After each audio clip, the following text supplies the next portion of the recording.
Yo, what's good, fam? Buckle up, because we're diving headfirst into the straight-up horrific case of Matthew Lewinsky. This guy didn't just mess up, he took it to a whole new level of messed up by sleeping with his girlfriend Courtney Winters' body in his basement for 7 damn months. Yeah, 7 months of living with a decomposing corpse like it's just another Tuesday. So grab your popcorn, here's the whole enchilada, y'all. Let's set the scene. Clinton Township, Detroit, 2020. Matthew Lewinsky and Courtney Winters, aka Jerry. They start dating in April 2020, and from the jump, it's a hot mess. Neighbors are like, yo, these two are fighting louder than a WWE cage match. Screaming, yelling, maybe even throwing hands. Straight up toxic vibes. Their relationship's like a bad TikTok trend. You know it's cringe, but you can't look away. They break up in November 2020, probably because someone yeeted the other's phone into a wall, but by December, they're back together. Why? Who knows? Love makes you do dumb shit. They're shacked up in a condo owned by Matthew's dad, but here's the tea. The place is in foreclosure, falling apart faster than a SoundCloud rapper's career.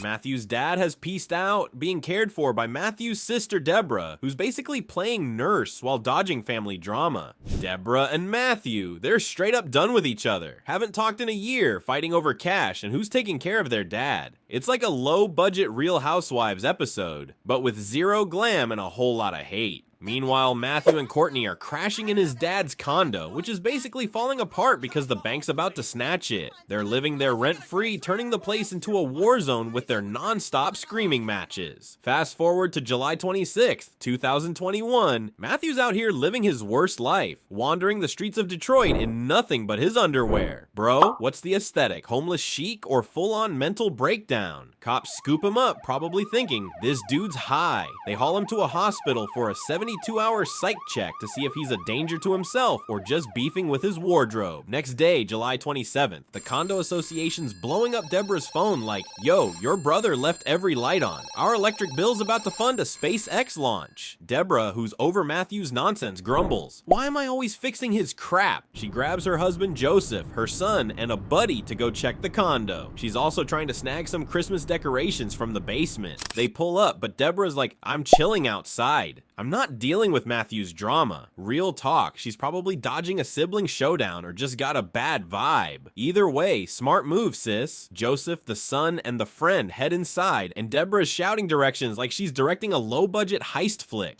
Joseph's probably expecting tinsel, fake snow, maybe a box of broken ornaments. What he finds instead, a nightmare in high definition. Boom! He opens a box or turns the wrong corner or whatever, and suddenly there's a body on the floor, face down, arms and legs splayed out like a crime scene chalk drawing. And it gets worse. The back, completely skinned. From the shoulders down to the top of the butt, just open muscle, exposed bone, organs. The whole damn anatomy class. Joseph's screaming, Deborah, call 911 right now. He's in full panic mode, can't breathe, can't think, probably wondering, is this a Halloween prank? A prop? Did someone order Silent Hill to go? Spoiler alert, that body, Courtney, and she's been down there rotting since freaking December 2020. Yo, how do you not smell that? Is Matthew's nose on permanent vacation? Cops roll in, and the basement's a straight up horror movie set. Blood splattered on the walls like a Jackson Pollock painting gone wrong. Bleach, gloves, and tools scattered around like Matthew was halfway through a How to Be a Serial Killer YouTube tutorial and got distracted. Neighbors had been complaining about a stench for months, describing it as dead animal vibes. One even said cops showed up in June 2021 for a welfare check but knocked on the wrong damn door. Classic cop move. Wrong house, wrong corpse.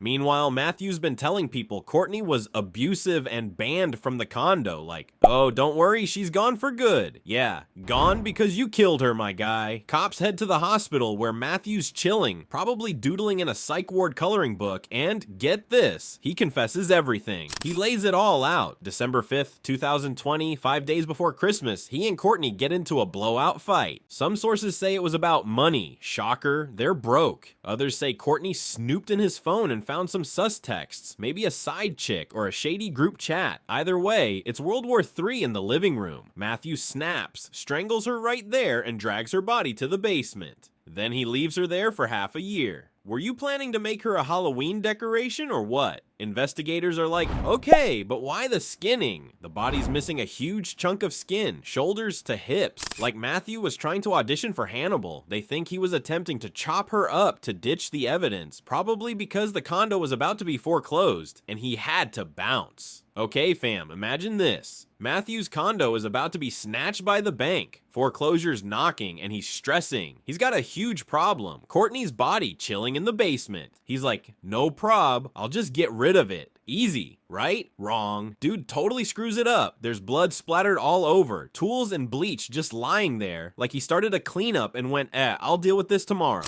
Here's my take. Matthew grabs a knife or whatever, starts trying to cut up the body to hide it, but when he sees the blood and gore, he loses it. Full on panic mode like, oh hell no, I can't do this. That's why he's out wandering Detroit in his underwear on July 26, 2021. Guy's having a mental breakdown. Was it guilt eating him up? A total psyche snap? Or was he just too lazy to Google how to hide a body? Drop your thoughts in the comments, y'all. Neighbors are spilling all the tea. They say the condo reeked like death for months, like something crawled under the porch and died. One neighbor's like, I thought it was a raccoon or some shit. Nope, it's a whole human. Another says Matthew approached them post-murder, spinning a story about Courtney being abusive and kicked out. Bro, you're not slick. You're just setting up an alibi that nobody's buying. And that June welfare check. Cops were supposed to check on Courtney but flubbed the address.